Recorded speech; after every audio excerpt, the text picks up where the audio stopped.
الحمدللہ وکفا وسلام علی عبادہ الذین اصطفیٰ اما بعد۔ رمضان اپنے بے پناہ رحمتوں اور برکتوں کے ساتھ بڑی تیزی سے آمد ہے۔ ہر مسلمان اس ماہ مبارک میں اللہ کی رضا کے لیے دن بھر روزہ رکھتا ہے، صبح سے لے کر شام تک بھوک پیاس برداشت کرتا ہے۔ آج آپ کے سامنے یہ معلوم کرنا چاہتے ہیں کہ روزہ اپنے فضائل کی روشنی میں اور روزے کے فوائد کیا ہیں، روزے کے مقاصد کیا ہیں، تاکہ ہم آنے سے پہلے رمضان کے روزے کی اچھی طرح سے تیاری کر لیں۔ روزہ اپنے فضائل کی روشنی میں آپ سنیے اللہ کے نبی صلی اللہ علیہ وسلم نے کیا فضائل اس کے بیان کیے ہیں۔ ویسے تو قرآن مجید میں اللہ تبارک و تعالیٰ نے بہت سورہ بقرہ کی آیت نمبر 184، 85 اور 5-6 آیتیں اس سلسلے میں موجود ہیں، اور روزے کے بارے میں نبی کریم صلی اللہ علیہ وسلم سے حضرت ابو ہریرہ رضی اللہ تعالیٰ عنہ بیان کرتے ہیں، من صام رمضان ایمانا واحتسابا غفر له ما تقدم من ذنبی، جو شخص بحالت ایمان اور ثواب کی نیت سے اور اخلاص کے ساتھ رمضان کے روزے رکھتا ہے تو اس کے پچھلے تمام گناہ اللہ تعالیٰ بخش دیتے ہیں۔ صحیح بخاری کی حدیث ہے۔ رمضان مبارک کی ایک ساتھ اور اس قدر اللہ تبارک و تعالیٰ نے ہمارے لیے بنایا ہے کہ وہ رحمتیں، برکتیں، سعادتیں لے کر آتی ہیں انسان کی زندگی میں۔ باقی 11 ماہ مل کر بھی اس کی برابری وہ ہم سری نہیں کر سکتے۔ حدیث میں اللہ کے رسول صلی اللہ علیہ وسلم فرماتے ہیں، الصوم جنۃ یسجن بہا العبد من النار، روزہ ایک ڈھال ہے جس کے ذریعے سے انسان بندہ مومن جہنم کی آگ سے اپنے آپ کو بچ سکتا ہے۔ صحیح الجامع۔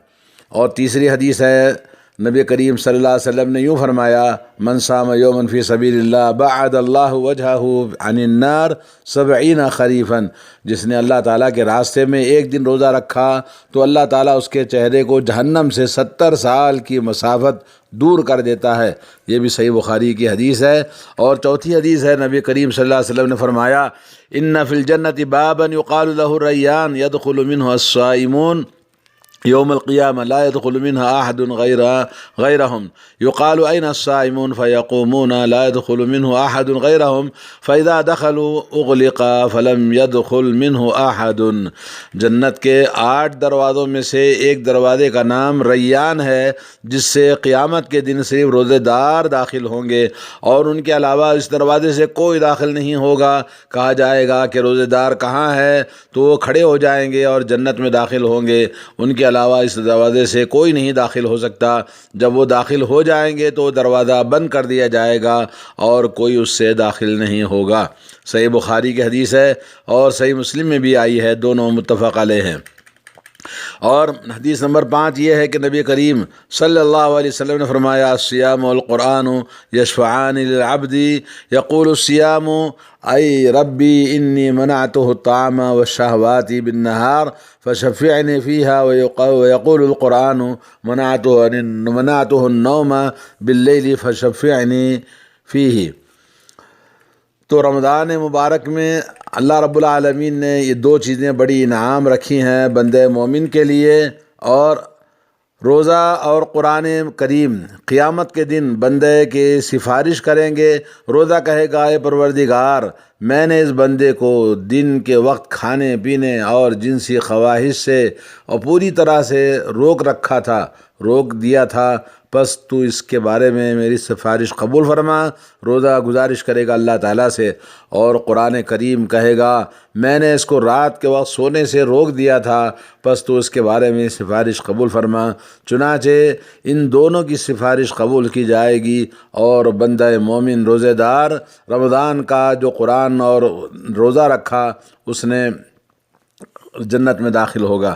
صحیح الجامع اور مسند احمد، طبرانی، مستدرک حاکم نے اس کو روایت کیا، اور شیخ البانی نے اس حدیث کو صحیح قرار دیا ہے۔ اور ایک حدیث میں نمبر 6 حدیث ہے، فتنۃ الرجل فی اہلہ و مالہ و جارہ تکفرها الصلاۃ والصیام والصدقہ۔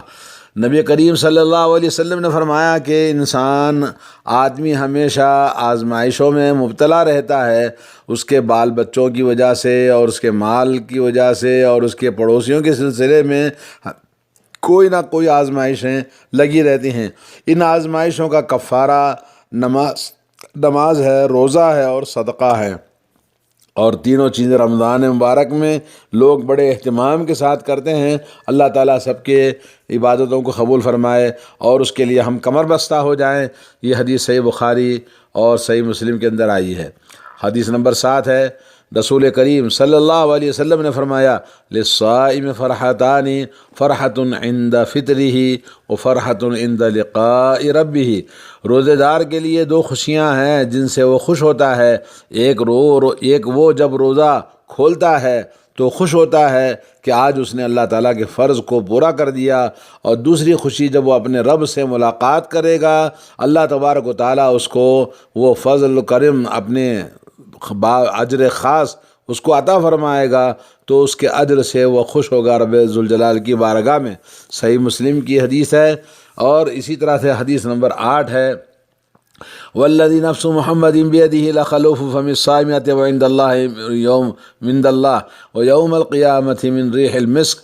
فرمایا قسم ہے اس ذات کی جس کے ہاتھ میں محمد رسول صلی اللہ علیہ وسلم کی جان ہے، روزے دار کے منہ سے جو بدبو نکلتی ہے وہ اللہ کے ہاں کستوری کی خوشبو سے زیادہ پاکیزہ ہے۔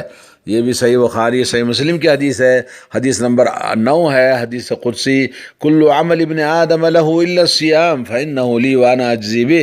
ابن آدم کا ہر عمل اس کے لیے مقرر ہے، روزے کا، صدقے کا، حج کا، نماز کا، ہر ایک کا اجر مقرر ہے کہ کتنا اس کو ملنے والا ہے، مگر روزہ یقیناً وہ میرے لیے ہے اور میں ہی اس کا جزا دوں گا۔ یعنی ہر عمل کا ارکان اسلام میں اجر مقرر ہے، سوائے اس اخلاص کی وجہ سے جو بندہ مومن اپنے چہرے سے ظاہر نہیں کرتا کہ وہ روزے دار ہے، سبحان اللہ۔ اور روزے دار چپ چاپ روزہ رکھتا ہے اور کسی کو پتہ نہیں چلتا، تو اللہ کے تعالیٰ نے کہا اس کے لیے اتنا بڑا اجر رکھا ہے، اور فرمایا کہ ہر انسان کا عمل مقرر ہے، ہر عمل کا بدلہ مقرر ہے، مگر روزہ کے لیے میں خاص اپنے دست مبارک سے اس کو عطا کروں گا۔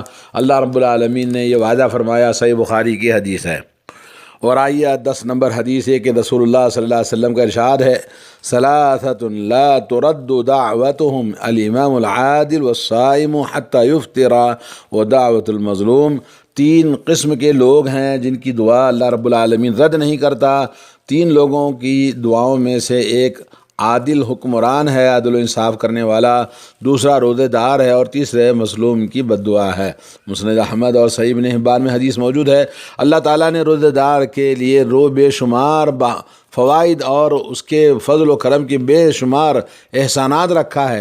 یہ کچھ اسباب ہم دیکھتے ہیں کہ کن اسباب کی وجہ سے اللہ نے یہ سب چیز رکھا ہے، اور کیونکہ اللہ نے کہا فَإِنَّهُ لِي، یہ روزہ میرے لیے ہے، یعنی ہر عبادت تو اللہ کے ہی لیے کی جاتی ہے، لیکن اسپیشلی روزے کے بارے میں اس کے اسباب یہ ہیں کہ روزہ لوگوں سے پوشیدہ ہوتا ہے، اسے اللہ کے سوا کوئی نہیں جانتا، جبکہ دوسری عبادتوں کا یہ حال ہوتا ہے کہ ان کے لوگ معلوم کر سکتے ہیں، نماز پڑھتے ہوئے دیکھتے ہیں، روزہ رکھتے ہوئے دیکھتے ہیں، وہ کیا کہتے ہیں، نماز پڑھتے ہوئے، قرآن پڑھتے ہوئے، صدقہ خیرات کرتے ہوئے، اس سے لوگوں کو نظر آتا ہے۔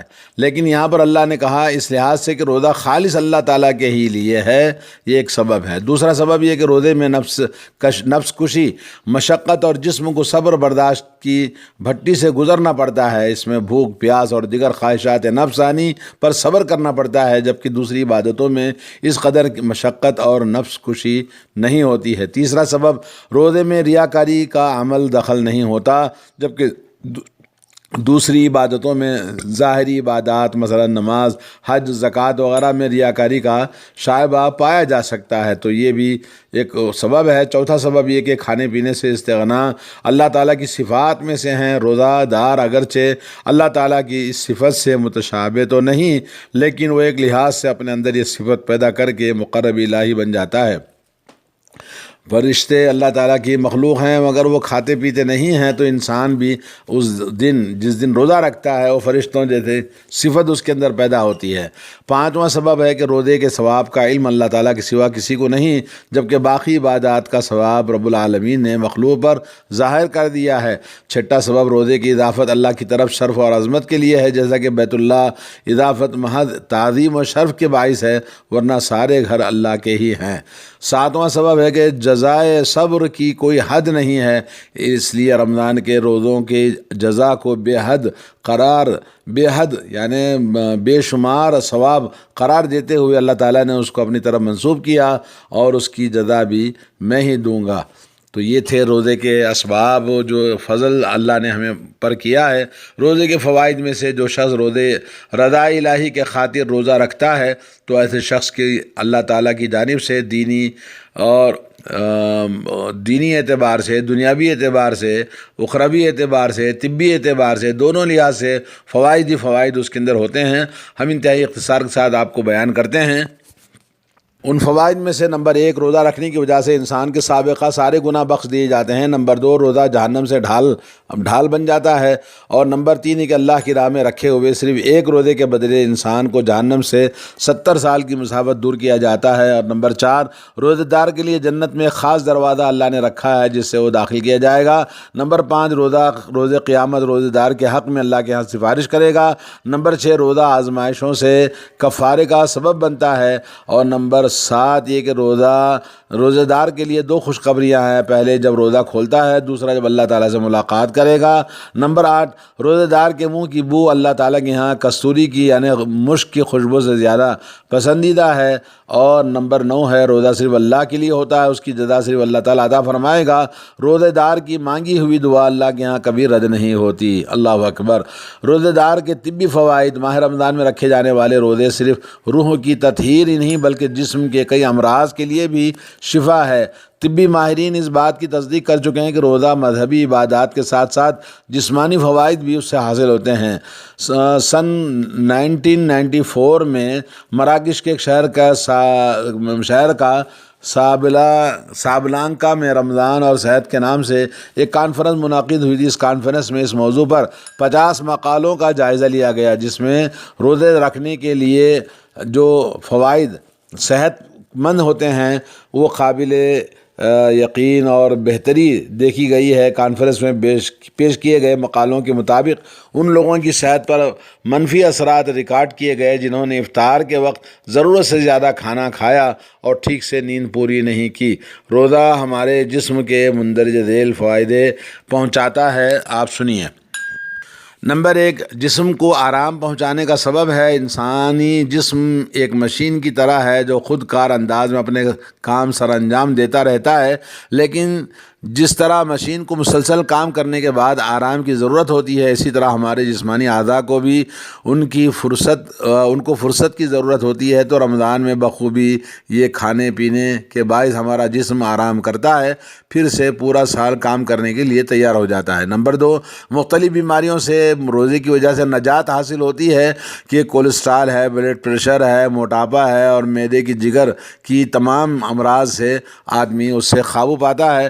اور جگر سے یعنی روزہ نظام ہضم کے 1 ماہ کے لیے آرام مہیا کرتا ہے۔ اس کی حیران کن اثر جگر پر دیکھا گیا ہے، اور اسی دل پر اس کے خون کی مقدار میں کمی ہو جاتی ہے جس سے دل کو آرام ملتا ہے۔ دل حالت نیند اور بے ہوشی میں بھی اپنا کام سر انجام دیتا رہتا ہے اور مسلسل جسم کو خون فراہم کرتا رہتا ہے، اور اسی طرح جسم کے خلیوں کے درمیان مائع کی مقدار میں کمی کی وجہ سے خلیوں کے ٹوٹ پھوٹ کا عمل بھی سست اور ہو جاتا ہے۔ روزے کے دوران جب خون میں غذائی مادے کم ترین سطح پر ہوتے ہیں تو ہڈیوں کا گودا حرکت پذیر ہو جاتا ہے۔ اس کے نتیجے میں جسمانی طور پر کمزوری یعنی روزے کی وجہ سے دور ہو جاتی ہے۔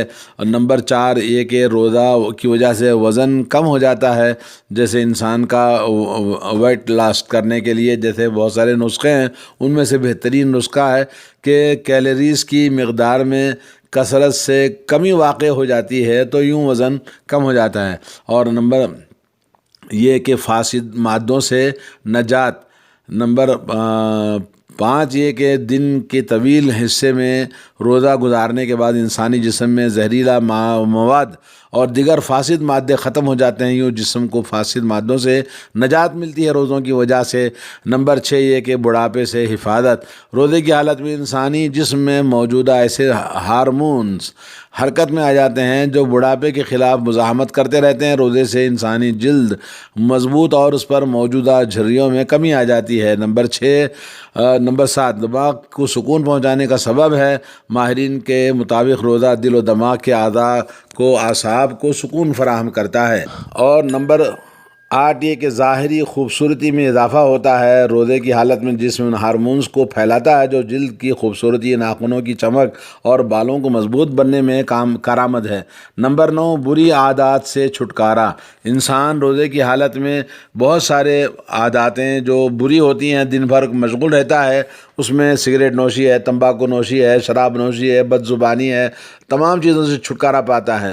اور نمبر 10 یہ کہ تراویح کا فائدہ۔